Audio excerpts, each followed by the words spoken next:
Hello everybody, welcome to Awesome Rusty Buckets. Subscribe to the channel if you haven't already and drop a like on this video. Sorry, these post-game recaps specifically talking about both of these games is coming a little bit late, but I was watching these games kind of passively at the side during the day, and I had to refresh my brain in the morning, so keep that in mind. I wanted to throw that out there. I'd figured it's better to cover this to some capacity or not, especially because in the case of both of these series, there's quite a bit to talk about the series at large. Both of them being the Cavs-Knicks, which I'm going to talk about up the front here, and then I'm going to talk about Warriors versus Kings. But starting with, the title of this video is going to be something along the lines of, I was wrong about the Cavaliers, because if you're familiar with my main channel, you would know that I made a video calling the Cavs the dark horse of the playoffs, saying they could potentially be as dangerous as even like the Celtics, Sixers, or Bucks if they really got it going. My logic behind that was that I believe the team was built for the playoffs, and second to that was Donovan Mitchell brings superstar play when it comes to the postseason very often. It hasn't happened always. His last postseason did not go as great for him, and unfortunately, it looks like this one will also be just that way, as in this game, he finishes with 11 points on 5 for 18 shooting. He is quite easily the most noticeable and biggest culprit in this loss in Game 4 for the Cleveland Cavaliers. I also don't believe I covered Game 3 in this one either. I don't remember it particularly well, but because the Knicks won that game as well, this means that the Cavaliers now see themselves down 3-1, which is not exactly ideal for winning the series. It doesn't usually work out for that team. So with that being the case, I just kind of have to say I was wrong. I mean, hell, maybe there's a chance that they come back 3-1, but even if they did, going 3-1, down 3-1 to the New York Knicks means you're probably not in a Celtics or Sixers or Bucks tier by any stretch. Another couple of players who've been really disappointing to me has been Jarrett Allen and Evan Mobley. I said in my series preview that they were going to have to step up at times offensively because the point of attack defense from the from the New York Knicks is quite substantially good. They made Darius Garland a complete non-factor in the fourth quarter of Game 1. Donovan Mitchell had a horrible game here. I'm pretty sure his Game 3 was not amazing either. Josh Hart, Emmanuel Quickley, them being the main standouts defensively. They just get the job done. Josh Hart made Donovan Mitchell's day a living hell in this game, and it's fair to say he has outplayed him in this game at the very least, and frankly, to some extent, maybe even through the series, because one thing that did stand out to me a lot about this game was Josh Hart. He finishes with 19 points and 7 rebounds. He had a very huge offensive rebound late in this fourth quarter. He also got some steals, and he made a bunch of pivotal scoring plays late in the game. He had a dunk where the coverage from the Cavaliers was just awful. He caught the ball at like the free throw line while turning around and just threw it up to beat the buzzer.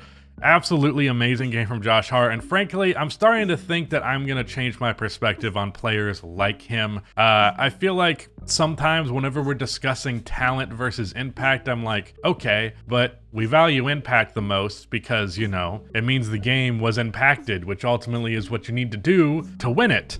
And if a player like Josh Hart or an Alex Caruso, for example, are constantly being praised for how much they impact the game, and yet, you know, we never perceive them as top 50 or 75, maybe even 100 players in the league. I don't know, that seems kind of silly to me because Josh Hart has been the second best player for the New York Knicks in this series, in my humble opinion, right behind Jalen Brunson. And there's been moments where he's been New York's best player. One reason why I didn't believe that this team was going to be very good in the postseason was Julius Randle, and that part of it has been correct. He had 7 points on 3 for 10 shooting in Game 4. He's been shooting horrible for the whole series. He's not been the reason the Knicks win when they win. And he ended up getting benched for the fourth quarter in this game, and that's when the that's when the Knicks broke away and actually won this one. It was a relatively tight contest for a majority of the game, and then the fourth quarter came around and the Knicks just looked like a way better team, and that was because of Josh Hart's hustle plays and defense on Donovan Mitchell, and it was because of Jalen Brunson being awesome. It was not because of Julius Randle, because, you know, he wasn't there. I'd say his absence was quite impactful in why the game went positively for New York. And generally speaking, I still don't feel bad about feeling that the Cavs will win this series, because ultimately, if your second best player is just a complete non-factor in the playoffs, usually that spells bad results. But what I underestimated about the New York Knicks was how much their players, like Josh Hart, would manage to step up and make up for the fact that Julius was just a complete non-factor. Another player I have to give a ton of praise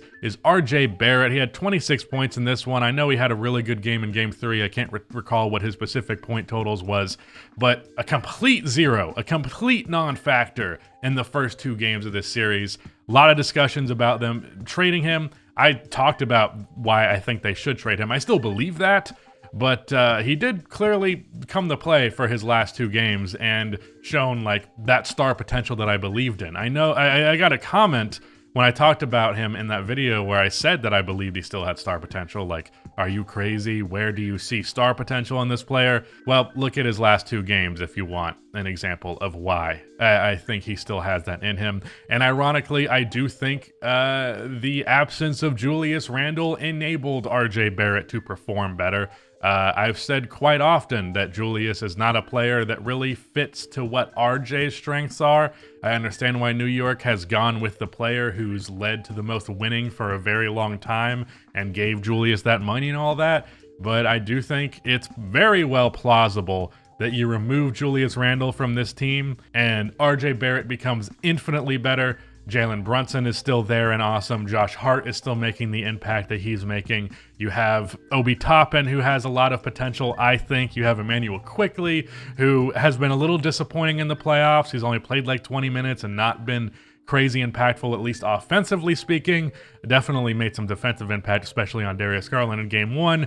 But I think the Knicks would probably be better without Julius. And that's the one thing that I didn't truly recognize. I just didn't think that Tom Thibodeau would bench him. And I got to give Tom credit for that decision because, again, I really think it's what swung this game and allowed the Knicks to go up 3-1 in a series where a majority of people, including myself, favored the Cavs. So yeah, I'm disappointed in the Cavs here, but I also have to give praise to the New York Knicks for being better than I thought they were.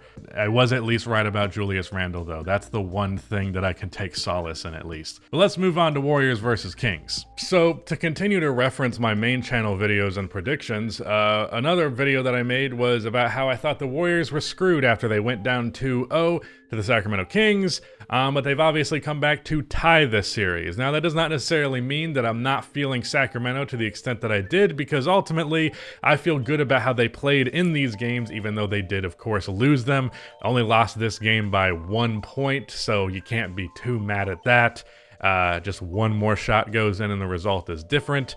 Game 3 was, I don't remember what the exact score deficit was there, but I think it was definitely more than 1.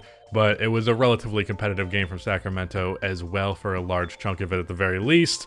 I probably should just check the box score to remind myself, but I'm not going to do it. But I still feel good about Sacramento, especially being that they're playing Game 5 on their home court, and the Warriors have yet to prove their home versus away play is a fluke by any means. So I still feel good about them, but let's talk about what Golden State did right in this one. The standout performances to me come from the Splash Brothers. Given the feeling that I was feeling throughout this game was that we kind of take these guys for granted because Stephen Curry was just hitting so many ridiculous shots. I feel like all but one of the threes he hit in this game, if like a regular player hit it, it would be like a highlight play. But we're just so used to Steph hitting these stupid damn shots that it's like not even that big of a deal. Klay Thompson also had himself a game where he was hitting a couple of these just frankly stupid damn shots, but they're so good that they're not hitting these shots that they're not even stupid. Another one was Jordan Poole. Jordan Poole has not been good in this series, and that's been a huge hindrance for them given that this team without Stephen Curry on the floor has not been ideal, and very often Jordan Poole is the one taking the role that Steph Curry has. It's kind of an impossible position to be in because, of course, you're not going to live up to what Steph Curry is doing, but he definitely could have been doing significantly better than he was. 22 points and 4 assists in this game in just 26 minutes of action. Ultimately, Very good performance from him, and hopefully if the Warriors are going to go far in this year's postseason, they're going to need him to do that, so hopefully that sticks. Wiggins with another pretty good game. Draymond Green, weirdly, 3 for 14. 14 shots for Draymond Green is like 30 shots for, you know, a star player. Like 14 is so many for Draymond Green. Otherwise had a good performance. You know, he did his rebounding and his assisting and his defense and all that jazz. But man, wow, 3 for 14. Can't believe that. So where did the Sacramento Kings go wrong? Well, I actually don't think they really did. As mentioned, it's a 1-point game here, so 1 shot is the difference here. You know, if you got a regular Harrison Barnes performance instead of a 3 for 11 Harrison Barnes performance, you win the game. Big standout for the Kings, and something I'm very happy for. Keegan Murray had himself a game after being a non-factor in the first 3 games. In game 3, they did play him more. He played like 19 minutes. Seemed as though he would just continue to sit out for the rest of the series, but he gets 33 minutes in game 4 and scores 23 points on 69% shooting. Nice. 5 for 7 from outside, and yeah, pretty damn good game from him. And as I mentioned with the Kings, if they wanted to win this series, depth is what's on their side, and losing who was a starter for them out of the rotation altogether is a big hit. So if he can be there, and especially if he's going to contribute in game 5, that makes me feel even better about Sacramento in that game. De'Aaron Fox also had a pretty damn good performance. You know, it took him 30 shots to get there, but I can't be too mad at it. He also launched his threes. In fact, I'd be curious to know what he's averaging 3-point attempt wise in this series, because he's been absolutely launching them. I'm gonna look it up real fast. Yeah, he's taking 9.5 threes a game on 34%, which is a respectable enough clip. I got to imagine that's just because the Warriors' coverage is giving him those shot attempts. But respect to him for being not afraid to take them and hitting them at, you know, a respectable enough clip. You'd like better than 34%, but it's not bad. He also got more of a game from Malik Monk, less of a game from Kevin Huerter. An all-right Domantas Sabonis game. Given how he's often a passive player, 14 points isn't like a crazy low amount for him, but you would like to see him be a little bit more aggressive in a playoff setting than just taking 13 shots. Davion Mitchell hit his shots in this one, although he was a negative 15. I'm just going to throw that out to the circumstances of the run and not because he was playing bad. He ended up getting more minutes than their starting shooting guard, so he was clearly making the impact felt, and the defense was definitely necessary. Again, Steph had a great performance, so I don't know that it really affected all that much, but yeah. And as I also mentioned, that Malik Monk was more impactful in this one. That's true, but also nowhere near the impact he had in the first 2 games, where he's averaging 25 a game. I think he had like 7 in game 3, and he had 16 in this one on 14 shots. I still feel good about the Kings. Feel a lot better about them than I do the freaking Cavs. But yeah, maybe my predictions aren't very good. Not a new concept. But that's the end of the video. Goodbye.